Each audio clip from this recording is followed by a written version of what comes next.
संदीप जी कटनी से।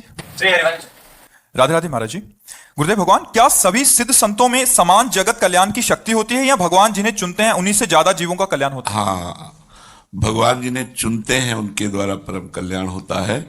जैसे 0 वाट की एक अपनी प्रकाश शक्ति है, हाइलोजन की एक अपनी प्रकाश शक्ति है, लेकिन अलग अलग यंत्रों के द्वारा वही बिजली प्रकाशित होती है, पर उतना ही प्रकाश होता है जितना तप, साधना, भजन किया जाता है। या फिर भगवान जिनको चुन लेते हैं और उन पर कृपा कर देते हैं तो उनके द्वारा शास्त्रों जीवों का परम मंगल होता है। वैसे सब संत प्रकाशवान हैं, सब संत जगत मंगल के स्वरूप हैं, पर उनमें से भगवान किसको चुनते हैं जगत मंगल के लिए विशेष, ये भगवान की प्रधानता होती है।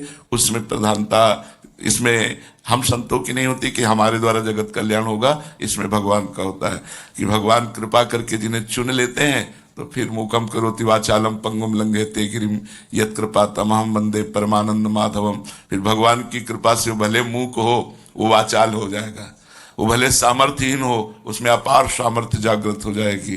वो सतरति सतरति सा लोकांतार्यति, वो स्वयं तर जाएगा, स्वयं तर जाएगा, लोगों को तार देगा। भगवान की कृपा ही ये सामर्थ्य प्रकट करती है संतों में कि वो जगत मंगल करती है। सब संत भगवान के प्राण प्रिय हैं, सब संतों के द्वारा जगत मंगल होता है, पर जिन पर भगवान की कृपा होती है उनके द्वारा विशेष जगत मंगल होता है, विशेष उनकी वाणी का प्रभाव पड़ता है, जिन पर भगवान की विशेष कृपा अवतरित होती है। अब वो कृपा विशेष कब किस पर कैसे हो जाए इसका कोई विधान नहीं होता। हो सकता है कि जो बहुत अधम है उस पर ऐसी कृपा हो जाए कि उसके द्वारा जगत मंगल होने लगे, ऐसा भी हो सकता है। जो बहुत नीच है, जो अपना कल्याण नहीं कर सकता, लेकिन भगवत कृपा अवतरी तो वो आचार्य कोटि का वो होकर के जगत मंगल करने की सामर्थ्य रख लेता है। ये भगवान की विशेष कृपा की सामर्थ्य है। इसमें किसी को नहीं कहा जा सकता ये कब कैसे और क्यों, कब कैसे और क्यों कहां उतरती है भगवान की कृपा, ये नहीं कहा जा सकता। किसका प्रश्न था, आप समझ रहे ना जी? योगेश उपाध्याय जी सीहोर से। राधे राधे महाराज जी। महाराज जी, प्रभु कृपा से आपके सत्संग को YouTube के माध्यम से सुनने का सौभाग्य प्राप्त हुआ। महाराज जी, मेरा प्रश्न है कि मन निर्विकार होना ही भगवत प्राप्ति है या निर्विकार मन से भी फिर भगवत प्राप्ति की जाती है? हाँ, निर्विकार मन से ही भगवत प्राप्ति होती है, निर्विकार हो जाना ही भगवत प्राप्ति नहीं है। बहुत से ऐसे जीव हैं जो विकार रहित है, उनका स्वभाव ऐसा, इंद्रिया चंचल नहीं, तो वो भगवत प्राप्त थोड़ी हो गए। या बहुत से जितेंद्री हैं, मनोनिग्रही हैं, तो केवल जितेंद्रिय और मनोनिग्रही से भगवत प्राप्ति नहीं हो जाती, इसी से केवल भगवत प्राप्ति नहीं हो जाती। जितेंद्रिय और मनोनिग्रही होकर भगवत व्याकुलता, भगवत प्राप्ति की व्याकुलता, रुदु सुस्वरम राजन कृष्ण दर्शन लालसा, जब तक लालसा नहीं होगी, भगवान के लिए रोना नहीं आएगा, तड़पना नहीं आएगा, तो वास्तविक बात है कि भगवत प्राप्ति नहीं होती। इंद्रियां भी पवित्र हो गई, मन भी निर्मल हो गया, तो उसके लिए तपोलोक है, जनलोक है, महरलोक है, और बढ़ जाओ ब्रह्मलोक है। लेकिन ब्रह्मानुभूति या भगवत प्रेम ये तो भगवत प्राप्ति की प्रबल लालसा से होता है। इसीलिए संतों की महिमा गाई गई है कि जो बड़ी बड़ी साधनाओं से बात नहीं बनती, हम संतों के संग से उस भगवत प्राप्ति की लालसा को अपने हृदय में जागृत कर लेते हैं। थोड़े दिनों के सत्संग में हम कुमार्गामी प्रवृत्तियों का त्याग करके, और एक हृदय में एक आग लगती है कि हम भी भजन करें, हम भी अच्छे बने, हम भी भगवत प्राप्ति करें। इसीलिए तात स्वर्ग पवर्ग सुख धरी तुलाए कंग तूल न ताहि सकल मिली, जो सुख लव सत्संग। जहां मानुषिक भोगों की बात क्या, स्वर्ग के भोगों की बात क्या, मोक्ष सुख की भी तुलना नहीं की गई सत्संग से। वो क्यों? क्योंकि सत्संग से भगवत प्राप्ति की प्रबल लालसा जागृत हो जाती है, सत्संग से भगवत प्रेम का अनुभव होने लगता है। इसलिए साधु समागम से बढ़ करके कोई लाभ नहीं कहा गया, और जिसे साधु समागम लाभ मिल गया वो चाहे जितना अपवित्र मन बुद्धि वाला हो, एक दिन वो भगवत प्रेम की प्राप्ति की लालसा से युक्त हो जाएगा। भगवत प्रेम प्राप्ति की लालसा सबसे दुर्लभ बात है, सबसे दुर्लभ बात है भगवत प्रेम प्राप्ति की लालसा जी। गुरुदेव भगवान, काम क्रोध लोभ मद मत्सर में सबसे पहले किस कामना की शमन करने की बात करते? भगवान श्री कृष्ण चंद्र जी ने कहा है कि जो ज्ञानियों का भी परम शत्रु है ये काम है, क्योंकि क्रोध की उत्पत्ति काम से ही होती है। क्रोध की स्वयं सत्ता नहीं, कामा संजायते क्रोधा, काम से क्रोध की उत्पत्ति होती है। जब हमारी कामना में अपूर्ति होती है तो क्रोध का प्रादुर्भाव हो जाता है, और जब कामना की पूर्ति होती है तो लोभ का प्रादुर्भाव हो जाता है। ये दो दोष जो क्रोध और लोभ हैं, ये काम से ही उत्पन्न होते हैं। और जो अहंकार है, ये त्रिगुण माया का सृजन करता है, इसी से त्रिविध अहंकार प्रकट होता है। तो ये जो अहंकार है, मूल सबका अहंकार है। जिस अहंकार से काम उत्पन्न होता है, देहाभिमान से ही काम उत्पन्न होता है, काम से ही क्रोध उत्पन्न होता है, काम की पूर्ति में लोभ उत्पन्न होता है, और ईर्ष्या या ज्ञान के कारण है। तो हमें सबसे पहले प्रार्थना करनी चाहिए कि हमारा देहाभिमान गलित हो जाए, क्योंकि अहंकार नष्ट हुआ तो क्षय नष्ट हो जाएंगे। जैसे किसी मकान में चोर रह रहे हो और उस मकान को ही उड़ा दिया जाए तो अलग अलग चोरों को मारने की जरूरत नहीं, पूरा का पूरा वो समुदाय नष्ट हो जाएगा। तो ये जो असत समुदाय है हमारे ऊपर प्रभाव डाल रहा है, ये काम क्रोध लोभ मोह मद मत्सर, ये देहाभिमान रूपी घर में रहते हैं। हमारे अंतःकरण में जो मन बुद्धि चित्त और अहंकार है, उस अहंकार पर ये रहते हैं। ये अगर देहाभिमान गलित हो जाए तो सब दोष अपने आप नष्ट हो जाए। इसलिए हमें श्री भगवान से प्रार्थना करनी चाहिए कि हमारा देहाभिमान गलित हो जाए। संस्कृति मूल शूल प्रदनाना शकल शोक दायक अभिमाना, ताते करें कृपा निधि दूरी, सेवक पर ममता अति भूरी। भगवान को अपने भक्त से बहुत प्यार है, तो सबसे पहले देहाभिमान नष्ट करते हैं। जहां देहाभिमान नष्ट हुआ तो काम क्रोध लोभ मोह मद मत्सर अपने आप क्षीण हो जाते हैं। देहाभिमान नष्ट होना बहुत कठिन है। मैंने इतना किया, ये किया, ये किया, अहंकार विमूढ़ आत्मा करता हमिति मन्यते, बस इसी को नष्ट करना बहुत कठिन है। इसीलिए कहा जाता है गुरु के बिना इस संसार समुद्र से नहीं तरा जा सकता।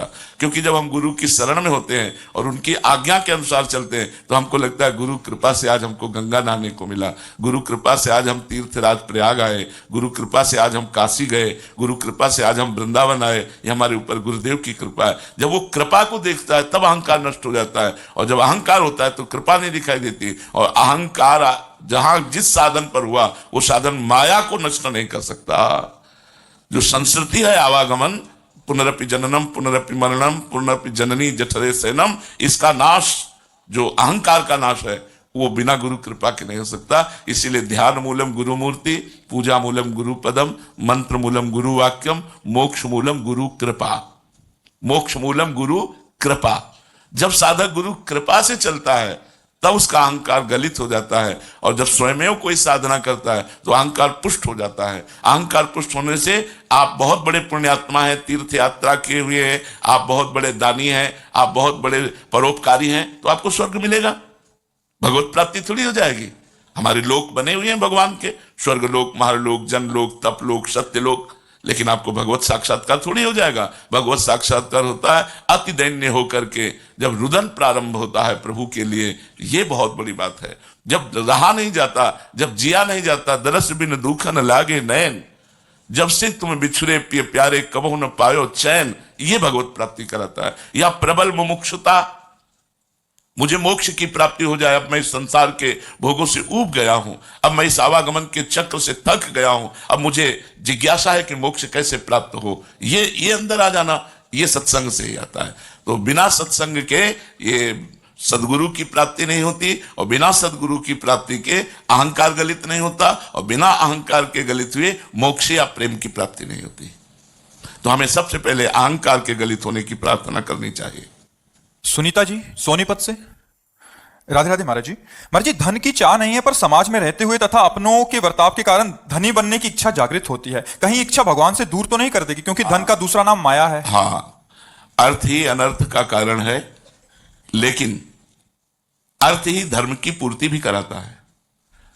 अगर हम अधर्म के द्वारा धन कमाएंगे तो हमारी बुद्धि को भ्रष्ट कर देगा।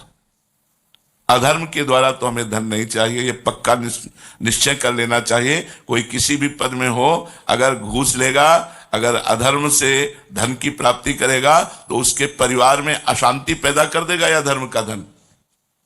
यह अधर्म का धन रोगों की बाहुल्यता, बुद्धि भ्रष्ट करके राग द्वेष की वृद्धि और बहुत तरह की हानि करता है। हमारे परिवार के भरण पोषण के लिए और हमारे धर्म की पूर्ति के लिए। धर्म की पूर्ति का, जैसे हमारे यहाँ कोई अतिथि आता है, कोई संत महात्मा आता है या कोई भिक्षुक आता है, तो हम उसकी भिक्षा दे सकें, हमारी इतनी सामर्थ्य होनी चाहिए। तो इसके लिए हम प्रभु से प्रार्थना कर सकते हैं। भगवान ने अपने भक्तों में आर्त, अर्थार्थी, जिज्ञासु और ज्ञानी, ये चारों को भक्त कहा है। वैसे अर्थार्थी का तो सीधा अर्थ है परम धन रूपी भगवान में प्रेम करना, ये अर्थ तो अनर्थ का कारण है। पर यदि हमारे अंदर धन की चाह है तो हम भगवान से प्रार्थना करें और धर्म पूर्वक आचरण करके जो कमाई मिले उससे हम परिवार का पोषण करें, तो भगवान की कृपा से और धर्म को धारण करने के कारण हमारे 4 पुरुषार्थ हैं, धर्म, अर्थ, काम, मोक्ष। देखो, अर्थ को धर्म के समीप रखा गया है। अगर धर्म के द्वारा अर्थ कमाया जाए और उससे हमारी कामनाओं की पूर्ति हो तो मोक्षाभिलाषी तक बन सकते हैं, और यदि अधर्म के द्वारा धन कमाया जाएगा वो हमारा परम नाश कर देगा। परमार्थ का नाश हो जाना ही परम नाश है। भगवान से हम मांग सकते हैं धन, क्योंकि वो पिता है, वो स्वामी है, सर्वलोक महेश्वर है। पर हम मांग करके छूट दे दें इतनी कि यदि इस धन की प्राप्ति से हमारी बुद्धि भ्रष्ट ना हो तो आप दे देना। नाथ, यदि आपसे विमुख करने वाला धन हो तो आप हमें कभी मत देना। तो हम प्रभु से प्रार्थना करें इतनी छूट कर दे। धन की आवश्यकता तो लोक व्यवहार में है और धर्म के पालन करने में भी है, अपने धर्म का निर्वाह करने के लिए। इसलिए हम सत्कर्म के द्वारा धन प्राप्त करें, अपने अपने कार्यों में ईमानदारी से बर्ताव करें और जो पेमेंट मिले उससे परिवार का पोषण करें। अधिक धन की चाह हमको भ्रष्ट कर सकती है यदि भगवान से हम विमुख है तो, और भगवान के सन्मुख है तो हम वो चाह अपनी भगवान के चरणों में रखें, भगवान पूरी करेंगे।